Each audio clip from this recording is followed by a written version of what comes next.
ভগবানের জয় যত দেব আমাদের জীবনটা তত জয় জয়। হে গুরুদেব, সকালবেলা উঠে গুরুদেবকে প্রণাম করতে হবে। গুরুদেব যদি কাছে না থাকে তার উদ্দেশ্যে প্রণাম করতে হবে। হে গুরুদেব, প্রাতঃশিরসি শুক্লাব্জে, এই প্রাতঃকালে আপনার জয় হোক গুরুদেব, আপনার জয় হোক। শ্রী গুরুদেবের জয় দিলে আমার জীবনটা জয় জয়। মায়াকে জয় করতে পারবো, সংসারের দাবাগ্নিকে নির্বাপন করতে। আপনারা শ্রীমদ্ ভাগবতের কথা বললেন প্রথমে, যে ভগবান শ্রীকৃষ্ণের জন্মস্থান কোথায়? কে জানে? তমলুকে না, কলকাতা না? হ্যাঁ, সব বৈষ্ণব ভাগবত ভক্তগণ বলছেন কোথাকার কারাগারে? মথুরা মন্ডল। মথুরা হচ্ছে ডিস্ট্রিক্ট, বৃন্দাবন হচ্ছে জায়গার নাম। কেমন? তাহলে মথুরা মন্ডলের যিনি অধিপতি ছিলেন তার নাম ছিল কি যেন নাম ভুলে গেলেন, তপন সিংহ। আর দুটো নাই কি? ভাগবত পড়ে না, ভাগবত শোনে না এমন কেউ আছে পৃথিবীতে? দু একজন আমার মতো আছে, খায় দায় ও ক্যালেন্ডারের তারিখ দেখে লাভ নাই, ভাগবত শুনে লাভ নেই। খাটলে খেতে পাবো, মাঝখানে ভগবানকে ডেকে কেন সময় নষ্ট করব? বলতে পারবেন এমন কোন লোক আছে বলবে আমি যদি খাটি খেতে পাবো? খাটবে খেতে পাবে, যে খাটবে নি হরিনাম করবে খেতে পাবে, তো খাটলেও খেতে পারবে নি। নাক দিয়ে পাইপ দিয়ে জল ঢুকবে, কিছু খাবার দিলেই মরে যাবে। অনেক খেটেছে, টাকার উপরে শুয়ে আছে, হ্যাঁ, কোনো কমতি নাই কোনো কিছুতে, কিন্তু ডাক্তার বলে দিয়েছে খেলেই মরে যাবে। তাহলে খাটলে খেতে পাবি বললো? বলো রাধে রাধে। হয় না। ভাগ্য বলে একটা কথা আছে। ভাগ্যটা কি? কর্ম দ্বারা তৈরি হয়, তার নাম সুকৃতি বা পুণ্য। ভাগ্য এমনি এমনি তৈরি হয় না, মানুষ নিজের ভাগ্য নিজেই করে। কেমন? এক বাড়িতে এক বৈষ্ণব গেছেন ভিক্ষা চাইতে, হরিনাম গেয়ে হরি ওটা ওনাদের ধর্ম। ও যার বাড়িতে যাক, শ্বশুর বাড়ি গেলেও বলবে হরি বল। আর আমরা যেখানে যাই বৌদি, মাসিমা, দিদি, মানে যেরকম সেরকম বলি। সাধুরা শ্বশুর বাড়ি গেলেও হরি বল, ওনাদের কোথাও বন্ধ নেই। সবার সঙ্গে ডাকার আগে সাংকেতিক চিহ্ন এটা। জয়নি তাই ভোগ হয়ে গেছে, জয়নি তাই আমি আন্নিক করে নেব, জয়নি তাই যাবে না, জয়নি তাই আসবে না। এই আগে নিতাই বলবে, আগে রাধে বলবে, আগে হরি বল বলবে। আর সাধারণ মানুষ কি গো দাদা বাজার কি রকম? বৃন্দাবনে যিনি রিক্সা চালাচ্ছেন তাদের তো হরেন নাই। হ্যাঁ, রাধে রাধে আর গলি গলি ঘুরে বেড়াচ্ছে, কোন হরেন নাই, সাইকেলে বেল নাই। এটাই বলতে হবে। রাধে রাধে না বললে কোন দোকানদার জিনিসও দেবে না। এরকম জায়গা, আমরাও এরকম সিস্টেমে থাকলে আমাদের উন্নতি হতো, কিন্তু তা তো হবে না। মাম্মি বাপি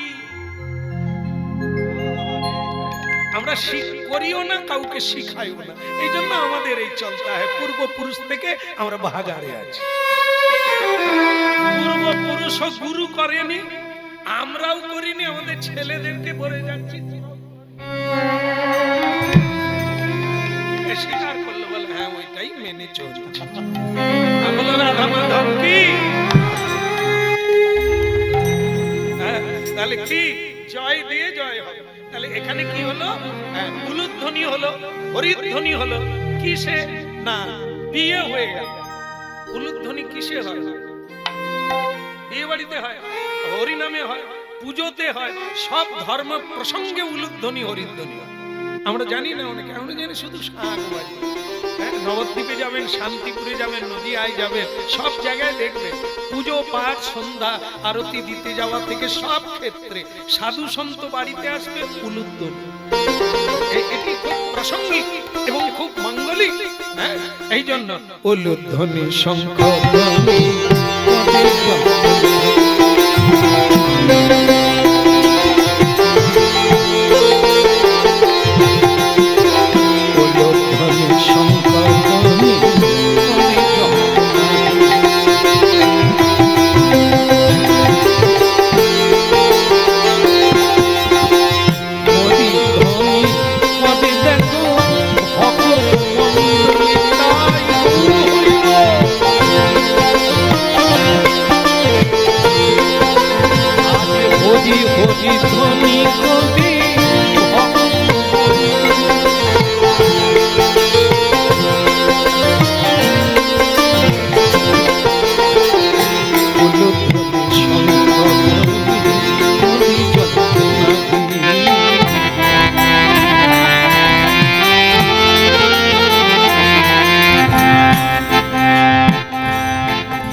স্তর বদলে যায়, ধারণা বদলে যায়। আমরা কি মনে করি, এই বিয়ে হলো মানে এইবার আনন্দ আর আনন্দ, মজা আর মজা। এখানে যারা কেউ বিয়ে করেছে, কেউ করেনি বোধহয়, করেছে? এখন কিরকম মজা হচ্ছে, মজা না সাজা? এখন ছাড়লে মাকে দেবছে, এখন শুধু ছাইরম বাইরম বাইরম করছে, পালালে মাছি। গরম উঠে গেছে। আগে আগে যখন ওই যে মানে দেখতে যাওয়া আর দেখতে আসা মজা, বিয়ের দিনে তো মানে কি পেন করছি, কত রকম সাজছি, যেন মনে হয় আজ থেকেই মজা চালু হয়ে গেল। ওরে হতভাগা, আজ থেকেই সাজা চালু হয়ে গেল। এই যে সাজলি, এর আমার সাজা আছে। অরিজিনালে থাকো, নকলে যেও না, সাজতে যেও না। সাজলে সাজা পেতে হবে। রাবণ যোগী সাজলো, যোগী নয়। আদৌ কেউ আমরা মা নয়, বাবা নয়। সৃষ্টির স্থিতি প্রলয়, এই তিনটে কাজ ঈশ্বর করে। জন্ম মানুষের হাতে নাই, মৃত্যু মানুষের হাতে নাই। তাহলে কেউ মরতো না যদি মানুষ তার ইচ্ছা অনুসারে চলতে পারে। কোন মানুষ কষ্ট চায় না, ব্যাধি চায় না, জরা চায় না, কিন্তু জরা ব্যাধিতেই কষ্ট পাচ্ছে। এটা কেউ চায় না। তাহলে কেন আমি চাই না, কেন পেতে হবে? তার মানে এর নিয়ন্ত্রণ, এর পরিচালক আমি। তাই ভক্তমণ্ডলী মায়েরা বুঝতে হবে এটা। আমরা যখন মনে করি যে এই বিয়ে হলো, এরপরে আমার সংসার সুখের হয়ে গেল, এবার ছেলে হবে, ছেলে বড় হয়ে ডাক্তার হবে, ইঞ্জিনিয়ার হবে, ব্যারিস্টার হবে, আমার সুখ বা স্বপ্ন দেখে নিলাম, হিসেব করে নিলাম, সেদিন থেকে কাঁদা শুরু হলো। কেন না, আপনি হিসেবটা অনেক দূর পর্যন্ত। শ্রীমদ্ ভাগবত হিসেব করতে বলেছেন, শুধু এই মুহূর্তটাকে হিসেব করো, কারণ এর পর মুহূর্তে 1 ঘন্টা পরে তোমার জীবনে কি অপেক্ষা করছে তুমি জানো। তাই পারবে না তুমি তোমার জীবনকে এভাবে সাজিয়ে নিতে পারবে না। এ দাসের ঘর, কল্পনার ঘর, এ কোনোদিন বাস্তব হবে না। বর্তমান, কখনো ভবিষ্যৎকে হাতে নিও না। ভবিষ্যৎ সকল জীবনে অন্ধকার। ভূতকালের কথা ভেবো না, স্মরণে রাখো, বাকি বর্তমানকে নিয়ে চলো। এই যে সুযোগটা পেয়েছো, এই যে বর্তমান, যে সময়ে হরিকথা শুনছো, এটা তোমার বর্তমান, একে গুরুত্ব দাও। কারণ এই সময়টা, এই দিনটা তোমার জীবনে আর নাও আসতে পারে।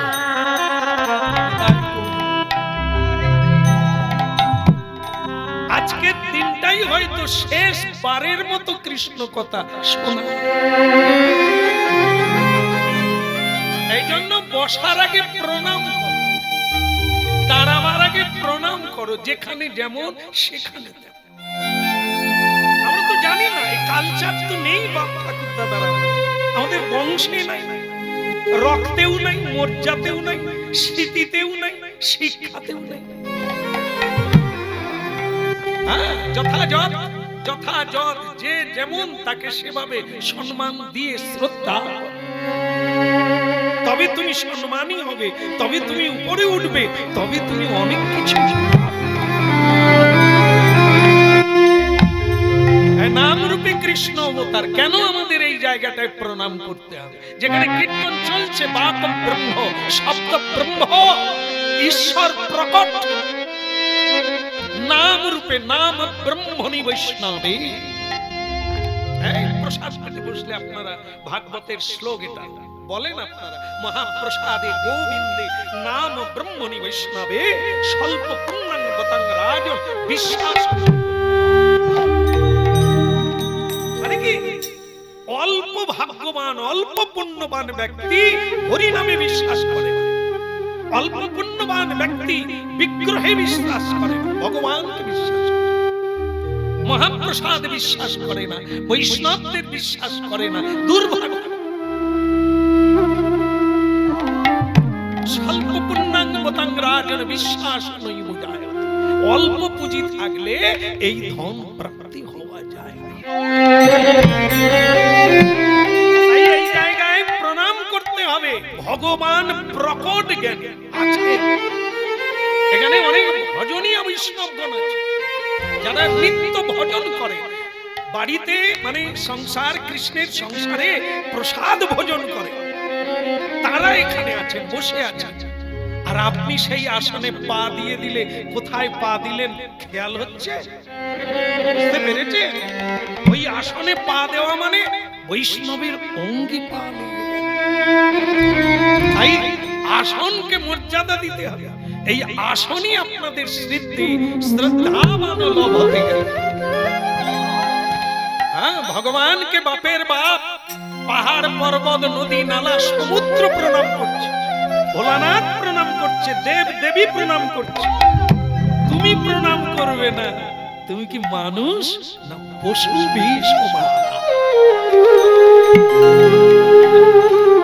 অজানাটা কোনো ক্ষতি নয়, জানার পরে তো করতে হবে, জানতে হবে। সাধুগুরু বৈষ্ণব যেখানে ভাগবত কথা, চৈতন্য চরিতামৃত, কৃষ্ণ কথা বলবে, 5 মিনিট দাঁড়াও, লাভ তোমার হবে, ক্ষতি তোমার হবে। এ সংসারে জেনে অনেক ভেবে করলে অনেক লাভ আছে, কিন্তু হরিনাম যেমন তেমন অবস্থায় শোনো আর বলো, ইতে লাভ। ও নাম বলগ বদনে সুযোগ শ্রবণে সুধা মাখা হরিনাম। বলগ বদনে সুধা মাখা হরিনাম। বলগ বদনে সুযোগ শ্রবণে সুধা মাখা হরিনাম।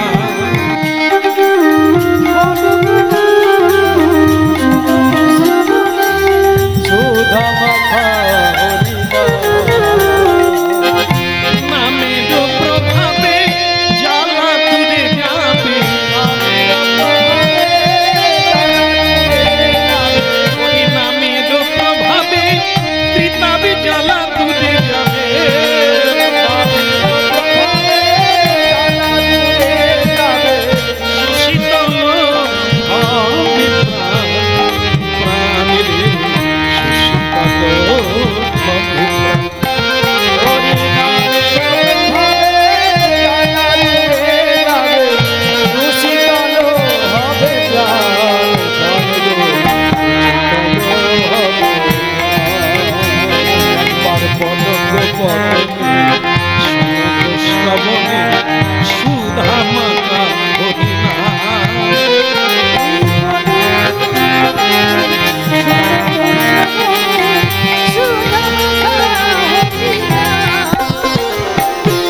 সুধা মাখা হরি একবার বলো বলে কোন কালী একবার বলো করে করো কালী বলে দুটি বাহু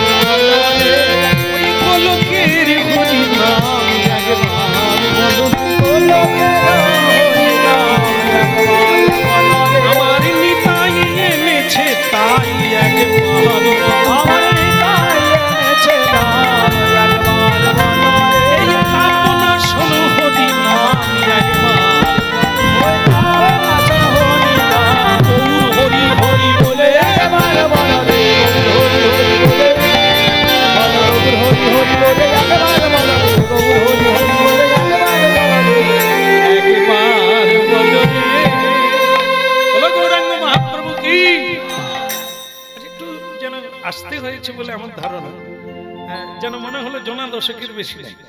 আর একবার হবে আমলে গৌরাঙ্গ মহাপ্রভু কি আগের চেয়ে খানিকটা বাড়ছে, মানে জং ছাড়তে ছাড়তে সময় লাগবে আর কি। বলে প্রেমদাতা নিতাই চাঁদ কি আরো বাড়ছে। সুন্দর, একটু বাড়াতে হবে, প্রাণ খুলে বলতে হবে। প্রাণ খুলে না দিলে, যেমন ধরুন এই পচা পুকুর থেকে এক কলসি জল আনা হলো, পচা পুকুর যেটা স্নান করলে চুলকবে, খেলে শরীর খারাপ করবে, এরকম একটা পচা পুকুর এনে গঙ্গার জলে ডুবিয়ে দেওয়া হলো। আপনারা কি বলে, এই গঙ্গার জলে বসিয়ে দেওয়া হলো এক চাক্ষর নিচে, জলের নিচে। বলুন তো পচা জল কি টোটাল বেরিয়ে যাবে? বেরোবে, কখন বেরোবে? এই ঢেউ লেগে লেগে পচা জল বেরোবে আর গঙ্গা জল ডুববে। আসলে আমাদের কোনটা আছে বলুন তো, গঙ্গা জল আছে না পচা জল?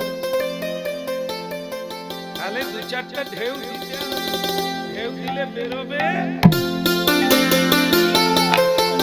আর যদি না বেরোয় কি করতে হবে? উপড়ে দিতে হবে। উপড়ে দেওয়া মানে প্রণাম করা, পঞ্চাঙ্গে সাষ্টাঙ্গে পুরো উপড়ে দাও যত ময়লা জল।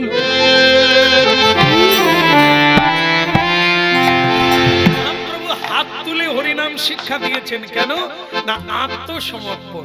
আমার বলতে যা আছে সব তো তোমার দেওয়া, তাই হাত তুলে উজাড় করে সব তোমার।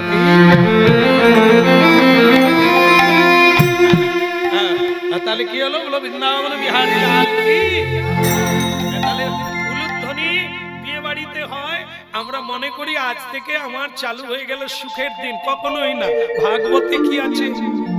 দেবকী মায়ের কি সুখের দিন হয়েছিল? বিয়ে করে যাচ্ছে, সমস্যা মিটে গেছে। কথা বলতে হবে ছোট করে। বলো রাধা মাধব কি। তাহলে কি হলো? উলুধ্বনি আর শঙ্খধ্বনি হতে হতে যাচ্ছে। কংস ভাই ভাই নাকি বোনকে দিয়ে আসে, কত আনন্দ কত প্রেম। কংস নিজেই যাচ্ছে।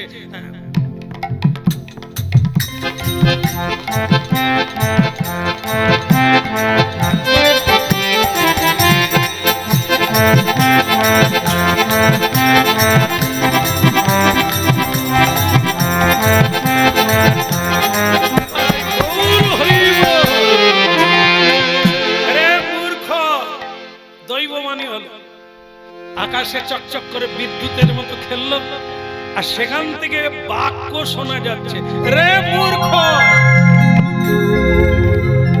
কংসের মতো মানুষ কাউকে ভয় করে না, সে খানিকটা ডরবে।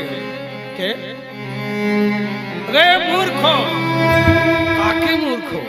নিশ্চয়ই আমাকে না, বলার সাহস পাবে না, কিন্তু কংসকেই বলছে, রে মূর্খ, তুমি যাকে নিয়ে যাচ্ছ ওই দেবকীর অষ্টম গর্ভের সন্তান, তোমার মৃত্যুর কারণ। মায়েরা বুঝলেন? এতক্ষণ এই তত্ত্বগুলো বুঝিয়ে আমাদের মনকে শান্ত করলাম।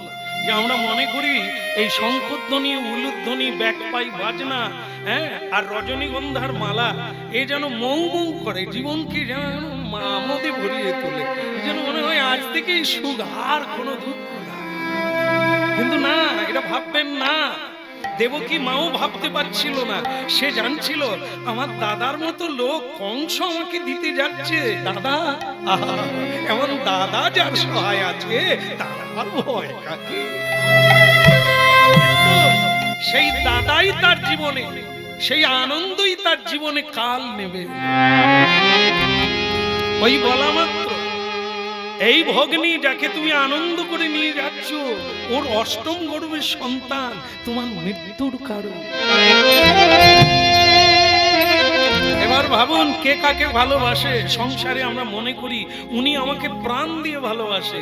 কখনোই না। আপনি এখনো জানেননি, পজিশনে পড়েননি, পরীক্ষা নিতে জানেননি যে আপনাকে প্রাণ দিয়ে ভালোবাসে। সে স্ত্রী হোক আর স্বামী হোক, পুত্র হোক আর পিতা হোক, বন্ধু হোক। আমরা কিছু বুঝি ভালোবাসা কাকে বলে? তাহলে আমাদের এই দুর্দশা হতো না। ভালোবাসা তো মহাপ্রভু দিতে এসেছে। প্রেম প্রদায়তে, প্রেমেরই অপর নাম ভালোবাসা। সে প্রেম তো নাই, জগৎ শূন্য, সংসার শূন্য, হৃদয় শূন্য। মহাপ্রভু হরিনাম দিয়ে তার সঙ্গে প্রেম যুক্ত।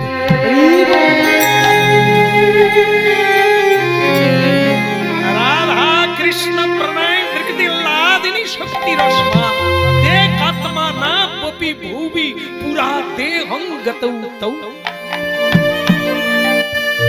রাধা কৃষ্ণের অনির্বচনীয় প্রেম, যা যোগী ঋষি দেবতার ঊর্ধ্বে, সেই প্রেম কলিকালে দিতে।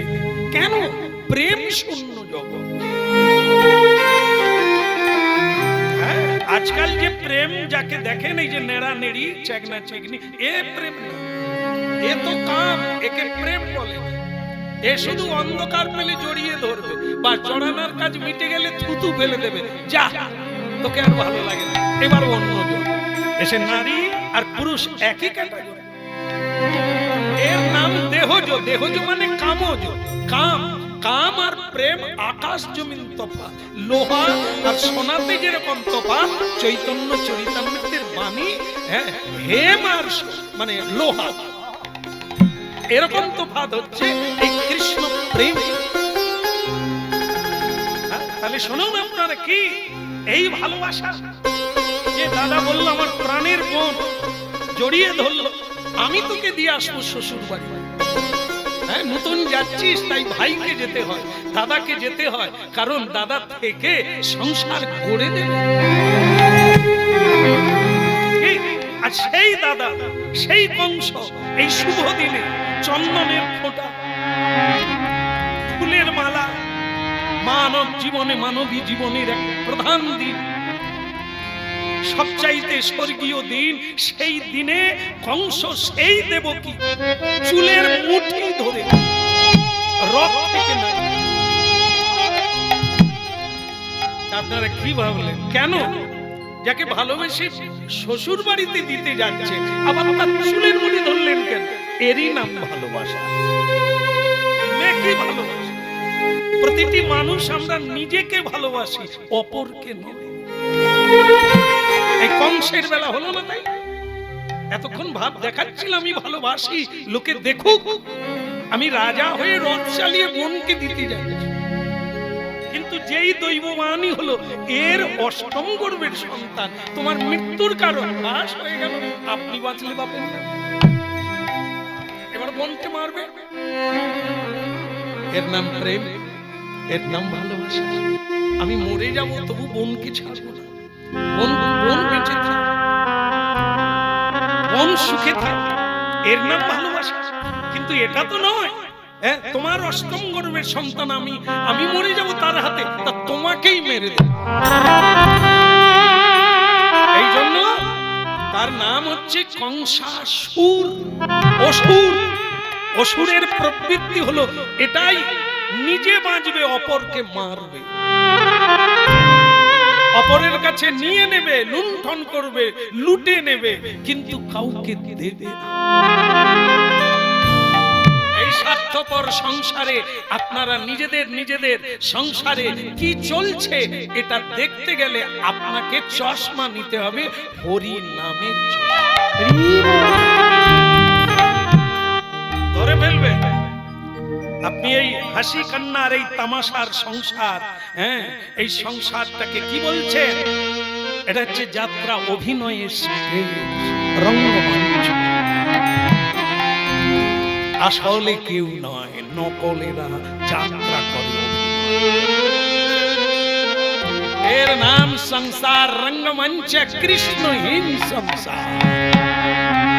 সেখানে আছে কে? অসুরেরা আছে। অসুর কোন জাতি নয়, অসুর কোন মায়ের ছেলে। অসুর হলো একটি প্রবৃত্তি, যা আমাদের মধ্যে দেবতাও আছে, আবার অসুর আছে। যেটাকে আস্কারা দেব সেটাই হবে। সারাদিন কাজ করেছি, যাই একটু দোকান গড়ায় যাই, একটু মোড়ের মাথায় যাই, চাও গরম গরম খাবো, একটু তেলে ভাজা খাবো, তারপরে দরকার হয় আমার অনিলের সঙ্গে এক গ্লাস খেয়েও চলে আসবো। এই সন্ধ্যাবেলা আমাদের এটা একটা রেওয়াজ হয়ে গেছে, পুরুষ মানুষ হোক ছেলে হোক, একটু আড্ডা দিয়ে আসি, একটু খেয়ে আসি, একটু মজা। আর যদি সন্ধ্যেবেলা গুরু উপদেশে সন্ধ্যেবেলা কাপড় বদল করে হাত পা ধুয়ে গলায় বস্ত্র দিয়ে তুলসী তলায় বসাও যদি অভ্যাস করতাম, এর নাম সুঅভ্যাস। এ হচ্ছে সাত্বিক ভাব, দেব ভাব। একে আস্কারা দেন, একে আপনি সায় দেন, একে সাহায্য করুন, আপনার সাত্বিক গুণ বাড়বে, দেব গুণ বাড়বে। গীতা পড়বে, দৈবাসুর সংযোগ।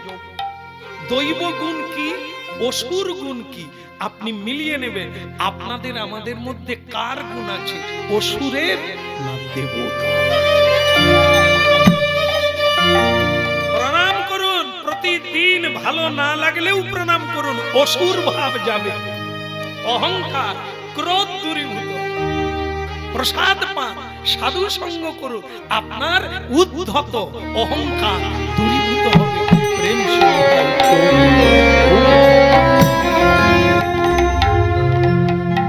এই জন্য কংসাসুর নিজের বাবাকে যিনি জেলখানায় ভরে দিয়েছে, নিজের বাবাকে এই অর্থ লোভে, সম্পত্তির লোভে, রাজা হওয়ার লোভে নিজের বাবা তাকে জেলে ভরে দিয়েছে, কয়েদখানায় রেখে দিয়ে তার সিংহাসনে কংস বসে আছে। তাই এটা আমরা যখন হরিনাম শুনবো তখন মিলিয়ে নেব আমাদের জগৎটাকে, আমাদের সংসারটা। আমাদের মধ্যে তো এই প্রবৃত্তি আছে, ভাই দুঃখী হোক, আমি রাজা হব, বাবার সম্পদ কবে পাবো, এই ভাষায় অত্যাচার করি, ব্যভিচার করি, আমরা অপব্যবহার করি। তাহলে কংস আর আমাদের কোনো তফাৎ? নিজের স্বার্থের জন্য কত মানুষকে দুঃখ দিই, কষ্ট দিই, জ্বালা দিই, যন্ত্রণা দিই, যেটা কংস করেছে। ভাগবত শুনতে হবে, কথা শুনতে হবে, কৃষ্ণ কথা। মহাপ্রভু এই জন্যই এনেছেন হরিনাম। শুনলে কি হবে? চেত দর্পণ মার্জন, জন্ম জন্মান্তরের ময়লা ধুয়ে মুছে পরিষ্কার। কৃষ্ণ মুরারি